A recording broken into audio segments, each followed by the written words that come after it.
어느 미국 교회 목사님이 설교 앞에 유머를 하시면서 미국 사회에 대한 문제 제기로 이런 예화를 이야기하셨습니다. 미국 관공서에 전구 하나가 나갔습니다. 그 전구 하나를 갈아 끼우는데 몇 명의 사람이 필요할까요? 그 목사님의 답은 21명이었습니다. 그 이유는 전구를 갈아 끼우는 관리인은 한 사람만 필요합니다. 그런데 왜 전구에 불이 나갔는지, 어느 회사의 전구를 사용해야 하는지, 언제 교체할지를 회의하고 결정하는 진상조사위원회에 20명의 위원이 필요하기 때문에 미국 관공서에 전구 하나가 나가면 21명이 필요하다고 합니다. 저는 그 이야기를 들으면서 이것은 미국 관료 사회에 대한 문제뿐만 아니라 우리 한국 교회 안에서도 나타나는 문제라는 생각을 했습니다. 교회 안에 하나님의 뜻 가운데 행동하고 실천하는 한 사람이 있다면 교회는 달라질 수 있습니다. 그런데 저희는 교회 일을 하는데 탁상에 앉아서만 회의하려고만 합니다. 20명, 30명이 필요합니다. 영혼을 살리는 일에 30-40명이 회의만 하고 있습니다. 그 회의가 한두 번 있는 것이 아닙니다. 여러 번 미팅을 해야 합니다.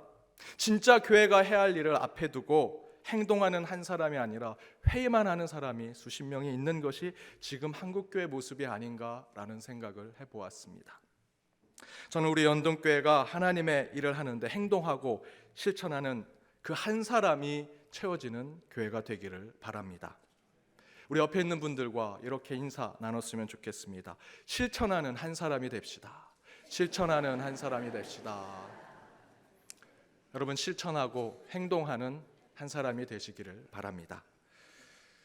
오늘은 사랑의 회복 8번째 화해의 공동체라는 말씀의 제목으로 함께 말씀을 나누고자 합니다. 2달 동안, 8주 동안 사랑의 회복 그 여정에 여러분 함께 해주신 것에 너무나 감사드립니다. 이 설교 시리즈는 사실 제가 우리 연동교회 청빙이 결정되고 말씀을 묵상하는 가운데 가장 먼저 하나님께서 제게 주신 말씀의 영감 가운데 하나였습니다. 그런데 막상 제가 부임하고 이 말씀을 전할 때 저는 두 가지를 느꼈습니다. 연동교회 상황을 모르는 제게 왜 하나님이 이 주제를 주셨는지를 알게 되었습니다. 또 다른 하나는 왜 하필 이런 교회의 상황에 이런 부담되고 어려운 주제로 설교를 하게 하셨는지 한쪽의 마음은 하나님이 원망이 되고 하나님의 마음이 잘 이해가 되지 않았습니다. 하지만 목회자는 하나님이 시키면 해야 합니다. 가라 하면 가고 오라 하면 오는 자가 목회자입니다. 그래서 작년 12월 셋째 주까지 한 달의 주제를 주려고 할 때 여러 번 주제를 바꾸고 생각을 바꾸었지만 끝내는 사랑 회복이라는 주제로 이렇게 8주 동안 여러분과 함께 말씀을 나누었습니다. 이렇게 말씀을 선포하면서 우리 연동의 성도님들을 향해 제가 한 가지 분명히 느낀 것이 우리 연동교회 성도님들 영적 맷집이 매우 강하다라는 생각이 들었습니다. 저는 이 설교를 준비하면서 그 설교 가운데 때로는 여러분의 아픈 곳을 찌르기도 했습니다. 여러분이 보이고 싶지 않은 것을 들춰내기도 했고 우리 연동교회 상처를 잘 알지도 못하는 막 부임한 목사가 함부로 얘기하는 것처럼 보이기도 했는데 모든 분들이 묵묵히 설교를 들어주시고 경청해 주신 것에 감사하고 야, 우리 성도님들 영적으로 맷집이 있으시구나 하는 생각을 하게 되었습니다. 그것이 연동교회 저력이요 역사라고 생각합니다. 여러분, 우리 연동교회는 할 수 있습니다. 여기서 할 수 있다라는 것은 옛 영광을 다시 찾을 수 있다는 것이 아닙니다. 다른 교회처럼 높은 첨탑 세우고 수백억으로 교회 건물 크게 지을 수 있다라는 것도 아닙니다. 양적인 부흥, 수적인 성장을 할 수 있다는 것도 아닙니다. 점점 힘들어져 가는 세상 사람들의 삶 속에 희망을 주는 교회가 될 수 있도록 우리가 사랑을 회복하여 바꿀 수 있다라는 것입니다. 또한 교회와 신앙인들이 신뢰를 잃어버리는 시대 속에 하나님의 공의, 하나님의 사랑의 두 끈의 균형을 붙잡고 하나님께 칭찬받고 세상에게 인정받는 교회가 될 수 있다라는 것입니다.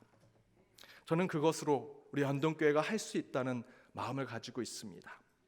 이를 위해서 오늘 사랑의 회복 마지막 말씀, 이 설교를 통해 우리 연동교회가 구체적으로 어떤 비전과 꿈을 세상에 제시할 수 있는가를 이 오늘 본문으로 함께 말씀을 나눠보고자 합니다. 오늘 말씀의 제목은 화해의 공동체입니다. 사랑 회복의 마지막은 갈라지고 나눠지고 갈등하는 두 그룹이 화해하는 것입니다. 사랑 회복의 목적은 화해다라는 것입니다.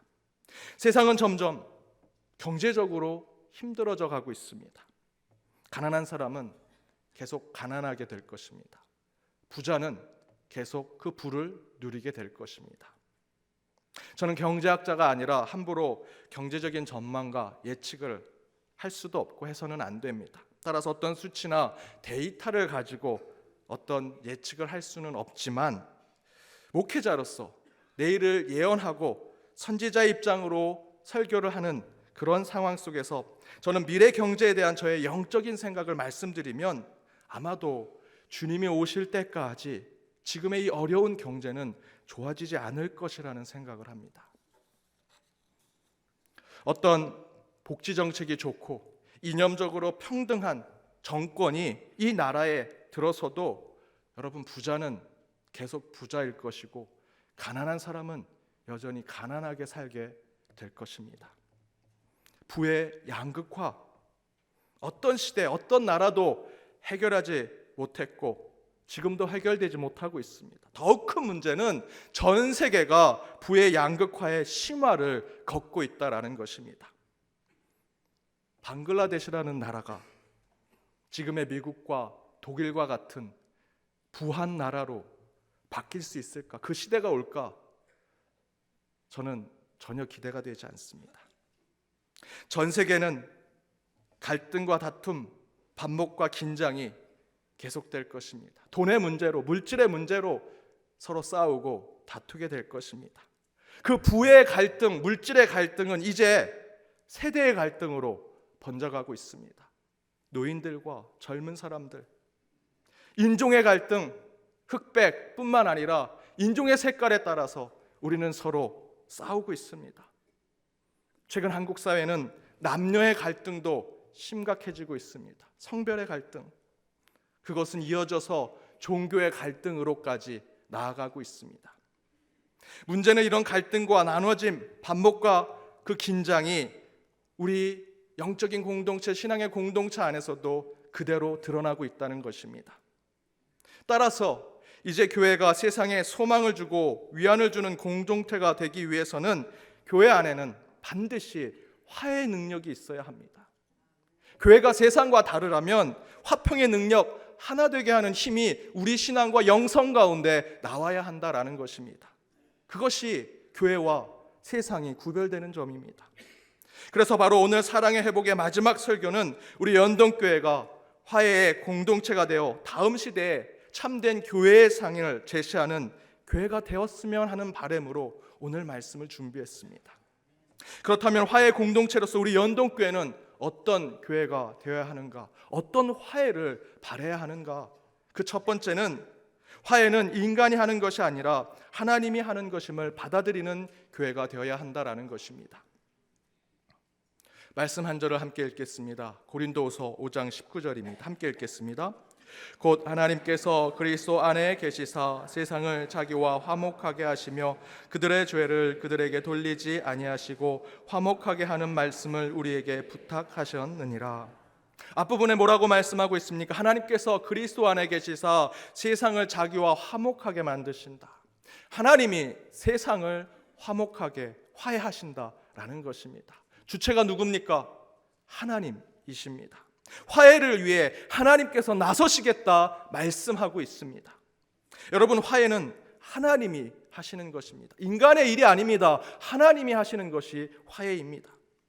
화해를 위해 따라서 우리 인간이 해야 할 것은 하나님이 나와 원수 사이에 화해를 만들어 주시기 위해 두 사람 사이에 하나님의 공간, 하나님이 화해의 사역을 하실 수 있는 공간을 마련해 드리는 일을 우리 인간이 할 수 있습니다. 왜냐하면 하나님이 그 공간에서 화해를 주도하시고 만들어 가실 것이기 때문입니다. 화해의 주도권은 하나님에게 있습니다.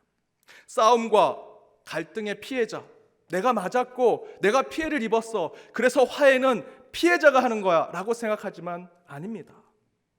반대로 가해자가 내가 용서를 빌어야 화해가 되는 거야 라고 생각할지 모르지만 그 또한 아닙니다. 문제가 있는 양쪽을 하나로 만드시는 분은 하나님이시다라는 것입니다. 인간이 나서서 화해하겠다, 용서하겠다 했을 때 나타나는 현상 무엇입니까? 내가 더 많이 피해를 봤어. 내가 더 잘못했어. 잘잘못을 따지고 그 가운데 우리는 더 골이 깊어지는 것을 경험하게 됩니다. 제가 미국 이민교회를 경험하면서 평생 보아야 할 교회의 다툼, 교회 분쟁, 교회 갈라짐을 단 몇 년 사이에 다 보고 왔습니다. 교회가 싸워서 갈라지는 것은 예수의 몸이 찢어지는 것이라 너무나 아프고 고통스럽습니다. 그런데 그렇게 교회가 싸우고 성도가 서로 멱살을 잡고 주먹다짐하는 다툼과 갈등이 연속될 때에 유일하게 기뻐하는 자가 있습니다. 물론 사단과 마귀가 기뻐하겠지요. 그런데 우리 공동체 안에 있습니다. 바로 그가 변호사입니다. 갈등, 교회 갈등 조정 변호사. 조정하지 않습니다. 싸우는 교회가 많으면 많을수록 이 변호사들은 돈을 더 많이 법니다. 안타까운 현실은 제가 미국 이민교회 사역할 때 이 교회 갈등을 조정한다고 하는 그 변호사들을 몇 분 만났습니다. 근데 하나같이 다 장로님이었습니다. 너무 아이러니하지 않습니까? 교회를 하나로 묶고 교회를 이끌어야 할 장로님이 교회 분쟁의 변호사가 돼서 교회를 갈라놓고 자신의 이득만 취하는 것입니다. 여러분, 교회 문제가 생겼습니다. 갈등과 싸움이 깊어지고 골이 생깁니다. 그것을 우리 인간이 해결하려고 하니 변호사를 세우는 것입니다. 돈을 그곳에 놓습니다. 거래하고 물질로 타협하기 시작하더라는 것입니다. 안타까운 교회 생리에 대해서 한 가지 말씀드리죠. 교회 문제가 생겼습니다. 분쟁이 났습니다. 그 가운데 일부 사람들은 행동대장을 세웁니다. 장로는 안수 집사 몇 명을 행동대장으로 삼고 이렇게 거래합니다. 네가 이 문제 잘 해결해서 그 사람들 다 내보내면 내가 너 장로 시켜줄게. 여러분, 이게 교회입니까? 이게 직분자입니까? 무엇이 문제임을 보여주는 것입니까? 화해를 위해서 하나님은 없고 인간의 생각과 사람의 전략만이 있는 것입니다. 절대로 화해할 수 없습니다. 그러나 바울은 이렇게 증거합니다. 고린도전서 6장 7절에서 8절입니다. 함께 읽어보겠습니다. 너희가 피차 고발함으로 너희 가운데 이미 뚜렷한 허물이 있나니 차라리 불의를 당하는 것이 낫지 아니하며 차라리 속는 것이 낫지 아니하랴. 너희는 불의를 행하고 속이는구나. 그는 너희 형제로다. 이미 교회 문제로 송사를 걸고 고발하고 법을 따지면 그것은 서로 허물이 있는 것을 보여주는 것이라고 바울이 증거하고 있습니다. 이에 바울은 차라리 불의 당하는 것이 낫다, 속는 것이 낫다, 이렇게 얘기합니다. 그러면서 저는 그 바울의 마지막 표현에 제 가슴이 먹먹해졌습니다. 그는 너희의 형제다. 우리는 형제요, 자매다. 우리는 영적인 가족이다. 그래, 네가 차라리 속아라. 네가 차라리 불의를 당해라. 바울이 이야기하고 있습니다. 그것이 화해의 원리라는 것입니다. 여러분, 결코 화해는 인간이 할 수 없습니다. 하나님이 해주셔야 합니다. 따라서 우리는 하나님의 자리, 하나님의 공간, 하나님의 필드를 마련해 드려야 합니다. 저는 바로 그 화해를 위해 다투고 있는 우리 사이에 필요한 하나님의 공간은 바로 이 교회 공동체, 우리가 예배드리고 있는 이 자리, 교회 곳곳의 공간이 하나님의 화해를 이루시는 곳이라고 믿습니다. 화해에 대해서 가장 많이 사용하는 성경 구절 가운데 이런 구절이 있습니다. 마태복음 5장 23절에서 24절입니다. 그러므로 예물을 제단에 드리려다가 거기서 내 형제에게 원망 들을 만한 일이 있는 것이 생각나거든 예물을 제단 앞에 두고 먼저 가서 형제와 화목하고 그 후에 와서 예물을 드리라. 이 말씀을 화해 신앙에서 설명할 때 이렇게 교훈을 줍니다. 예배를 드리러 가다가 싸운 형제가 생각나면 그 자리에서 돌아가서 화해하고 서로 용서하고 다시 돌아와서 예배를 드려야 합니다. 따라서 예배 오기 전에 먼저 화해하고 오십시오. 하지만 오늘 말씀을 잘 보십시오. 말씀을 잘 읽어보면 예배를 드리러 가다가 돌아와서 화해하고 용서를 구하는 것이 아닙니다. 24절의 앞부분을 보면 예물을 제단의 앞에 두고 제단에 가는 것입니다.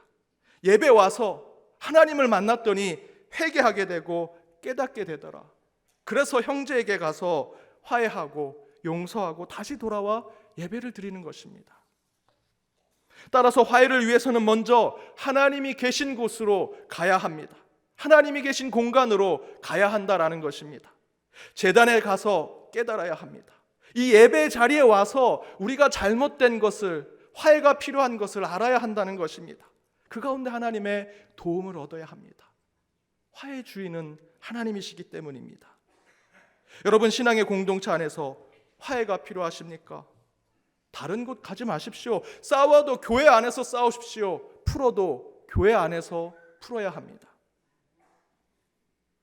제가 어린 시절 수요일 날 저녁 예배를 앞두고 우리 가족이 식사를 하는데 아버지 어머니가 크게 부부싸움을 하셨습니다. 밥도 제대로 못 먹었습니다. 어떻게 이렇게 싸우시고 수요 예배를 드리실 수 있을까 생각을 했는데 예배 드리러 갔습니다. 그날 저희 아버님의 설교가 사랑이었습니다. 설교를 얼마나 잘하시는지 아멘이 계속 나왔습니다. 나는 방금 전에 싸운 것을 봤는데 도대체 어떻게 받아들여야 하는가? 예배가 다 끝나고 저희 어머니와 아버지가 언제 싸우냐는 듯이 너무나 사이좋게 집으로 오십니다. 너무나 혼란스러웠습니다. 그런데 그것이 맞는 것입니다. 부부싸움이 칼로 물베기다 라고 얘기하지만 더 중요한 것은 싸워도 가족 안에서 싸워야 하고 풀어도 가족 안에서 풀어야 합니다. 저는 교회도 마찬가지라 생각합니다. 앞에서 읽었던 바울의 말씀에 바울이 마지막에 무엇이라 이야기하고 있습니까? 그도 우리의 형제다. 우리는 가족이다. 싸워도 우리는 가족이다. 라는 것 우리 들어야 합니다. 화해를 위해 하나님의 공간을 준비하시고 예배하십시오. 또한 하나님의 자리를 비워야만 하나님이 그곳에서 우리를 다시 화목해 하시고 화해의 영을 허락하여 주시리라 믿습니다. 두 번째 화해는 우리가 새로운 피조물이 되어야 한다라는 것입니다. 바로 그것을 받아들일 때 교회는 화해를 할 수 있다는 것입니다. 오늘 본문 고린도서 5장 17절 함께 읽어보겠습니다. 그런즉 누구든지 그리스도 안에 있으면 새로운 피조물이라 이전 것은 지나갔으니 보라 새 것이 되었도다. 그리고 나서 18절에 이렇게 기록되어 있습니다. 모든 것이 하나님께로서 났으며 그가 그리스도로 말미암아 우리를 자기와 화목하게 하시고 또 우리에게 화목하게 하는 직분을 주셨으니, 즉 우리는 예수 안에서 새로운 피조물이 된다라는 것입니다. 여기서의 새로운 피조물은 옷을 갈아입거나 얼굴을 조금 고쳐서 성형수술하거나 이름을 바꾸는 것을 의미하는 것이 아닙니다. 17절 뒷부분에 이전 것은 지나갔으니 보라 새 것이 되었다라고 하는 말씀처럼 완전히 바뀌고 변화된 것을 이야기합니다. 여러분의 생각, 여러분의 기준, 여러분의 가치관, 세계관, 나의 언어적 습관까지 다 바뀌는 것을 이야기합니다. 그것이 새로운 피조물입니다. 그런데 그렇게 완전히 다른 존재가 될 때 비로소 우리는 화목하게 하는 직분을 받게 될 것이고 우리는 서로 하나가 될 수 있다는 것입니다. 이전 설교에서 말씀드렸던 탕자의 이야기로 다시 한번 그 예를 말씀드리겠습니다. 탕자의 이야기에서 어머니의 부재가 탕자로 하여금 아버지와 큰 형으로부터 떠나서 다른 곳의 삶을 살게 했다고 말씀을 드렸습니다. 둘째 아들 입장에서는 어머니가 없는 이상, 어머니가 부재한 이상 가부장적인 그 가정 안에서는 결코 둘째 아들로 어떤 혜택도 받을 수 없는 것을 깨닫고 그저 자신의 유산, 돈만 챙기고 그 가정으로부터 멀리 떠납니다. 하지만 돈을 다 쓰고 회개하고 다시 아버지께로 돌아오게 되지요. 그런데 그 탕자 이야기에서 제가 렘브란트의 그림까지 보여드리면서 아버지가 부성의 정체성에서 모성의 정체성으로 바뀌면서 탕자를 환영하게 되는 것을 말씀드렸습니다. 그런데 그것은 말씀을 보면 아버지만 그런 것이 아닙니다. 이전 설교에서는 제가 아버지만 정체성이 바뀐 것을 말씀드렸지만 오늘 말씀에서는 그 아들도 정체성이 바뀌는 것을 증거하고 있습니다. 말씀이 길지만 함께 읽어보도록 하겠습니다. 누가복음 15장 16절에서 20절입니다. 함께 읽겠습니다. 그가 돼지 먹는 주염 열매로 배를 채우고자 하되 주는 자가 없는지라. 이에 스스로 돌이켜 이르되 내가 아버지에게는 양식이 풍족한 품꾼이 얼마나 많은가. 나는 여기서 주려 죽는구나. 내가 일어나 아버지께 가서 이르기를 아버지, 내가 하늘과 아버지께 죄를 지었사오니 지금부터는 아버지의 아들이라 일컬음을 감당하지 못하겠나이다. 나를 품꾼의 하나로 보소서 하리라 하고 이에 일어나 아버지께로 돌아가니라. 19절에 무엇이라 증거합니까? 아버지의 아들로 감당할 수 없습니다. 이제 나를 품꾼의 하나로 봐주십시오. 탕자 이야기에서 탕자와 아버지가 화해를 할 수 있었던 것은 양쪽이 완전히 새로운 피조물이 되었기 때문입니다. 아버지는 어머니의 정체성을 갖게 되었습니다. 아들은, 탕자였던 아들은 그 방황하는 아들의 모습이 아니라 품꾼의 하나로 아버지께 갔을 때 그 둘은 화해와 용서를 이룰 수 있었던 것입니다. 바로 그 변화는 탕자와 아버지가 화해를 이룰 수 있는 영적 원리를 우리에게 보여줍니다. 그 이야기를 다 보시면 단 한 사람 변하지 아니하고 화해하지 못하는 한 사람이 있습니다. 큰형, 첫째 아들. 그 말씀을 잘 읽어보면 끝까지 큰 아들은 자신의 권리, 자신의 위치만 지키려고 합니다. 고린도서 5장 17절 말씀대로 우리는 이전 것을 버리고 새 것이 되어 새로운 피조물로서 서로가 예전에 다투고 싸우고 반복하던 그 모습이 아니라 완전히 다른 모습으로 서로를 대할 때 우리는 화해를 이룰 수 있다라는 것입니다. 저는 바로 이런 영적인 화해 원리를 제3의 공간으로서의 교회 사역에 적용하고 싶습니다. 먼저는 우리 연동교회가 세상에 다툼과 갈등과 충돌과 긴장 관계에 있는 그 그룹들 사이에 제3의 공간, 제3의 길을 제시하는 교회가 되었으면 좋겠습니다. 세상에서는 각자 판단과 생각과 사상과 신념으로 갈등하고 긴장을 가질지라도 교회에서만큼은 주 안에 새로운 피조물로서 서로 소통하고 대화하고 기도하는 공동체가 되어야 할 것입니다. 저는 이미 우리 연동교회가 그리고 많은 교회들이 그런 역할을 감당하고 있다고 생각합니다. 교회 오셨을 때 여러분은 단 한 번이라도 우리 어린 자녀들을 마주치게 될 것입니다. 눈인사를 하기도 하고 뭐 인사를 안 하더라도 저건 누구 자식이야 왜 인사를 안 할까? 그래도 서로 교통하고 커뮤니케이션을 하게 되지요. 좀 더 교회에 관심 있는 분들은 교회 청년들과 젊은 그룹과 이야기하고 대화하며 세상 얘기를 나누기도 합니다. 서로 다른 세대와 그룹이 서로 만나서 얘기하고 대화하고 생각을 나누는 것 그 자체가 화해의 출발이고 저는 그것이 교회에서만 가능한 일이라고 믿습니다. 여러분, 교회는 화해의 출발점이 될 수 있습니다. 우리가 안 해서 문제일 뿐입니다.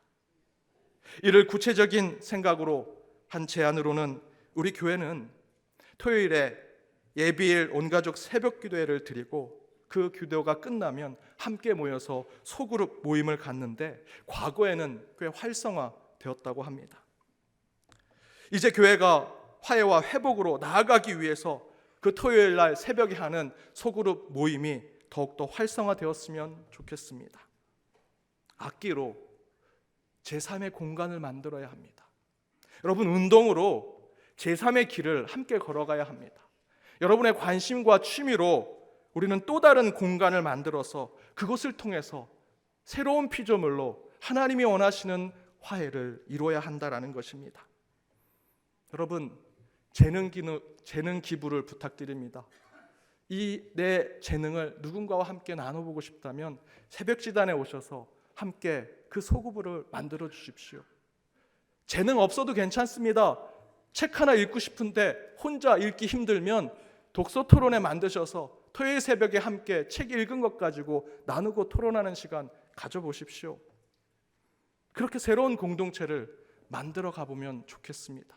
제 비전은 다른 교회들은 많은 문화 사역을 합니다. 문화센터를 만들어서 저녁마다 악기를 각자의 취미를 하는데 저는 토요일 새벽에 연동교회는 문화센터가 열린다라는 소문이 났으면 좋겠습니다. 여러분, 돈이 부족하십니까? 물질이 부족하십니까? 저 돈 없지만 제가 돈 드리겠습니다. 물질로 후원하겠습니다. 이렇게 얘기하면 우리 장로님들이 다 알아서 해주실 겁니다.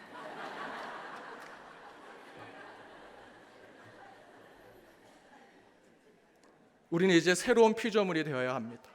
그리고 새로운 공간에서 화해하고 하나가 되어서 우리 교회를 할 수 있는 교회로 바꿔야 할 것입니다. 새로운 피조물과 같은 새로운 공간, 다른 자리를 통해 우리는 하나님의 화해를 이루는 자들이 되어야 할 것입니다. 마지막으로 오늘 이사야 본문을 통해서 이 말씀을 정리하고자 합니다. 이사야 19장 23절에서 25절 함께 읽어보겠습니다. 그날에 애굽에서 아수르로 통하는 대로가 있어 아수르 사람은 애굽으로 가겠고 애굽 사람은 아수르로 갈 것이며 애굽 사람이 아수르 사람과 함께 경배하리라.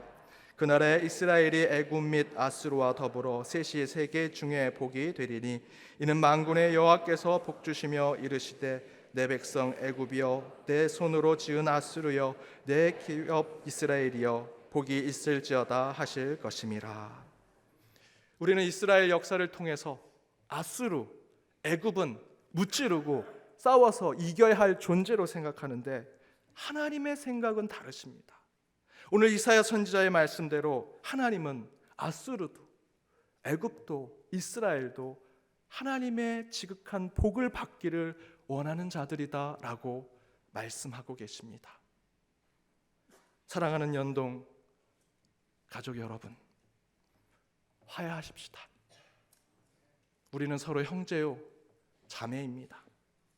주 안에서 사랑하지 못할 자는 단 한 사람도 없습니다.